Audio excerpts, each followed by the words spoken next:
To. Snap tayo. Yan muna. Ganun talaga.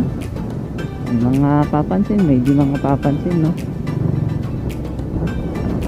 So guys, lesson muna tayo, no? Pag may mga nakasalubong kayong ganito or sinusundan kayong ganito na mga may debris, much better na i-overtake nyo na sila. Kasi may tendency na pwedeng mag-loosen up yung mga tali, yung mga ganong sasakyan o may mga kargang ganon. Naalala ko dyan, Final Destination eh. May phobia na tayo pag nakapanood natin yung Final Destination. Better keep distance. Kung di nyo kaya mag-overtake, keep distance, paunahin nyo muna. Pero kung kaya nyo naman overtake yon, much better i-overtake nyo na. Di lang mga ganon, may mga kargang bato, buhangin, semento, hollow blocks, mga ganyan.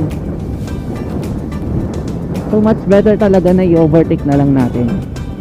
Paunahin na lang natin para ma-prevent natin yung any uncertainty na pwedeng mangyari.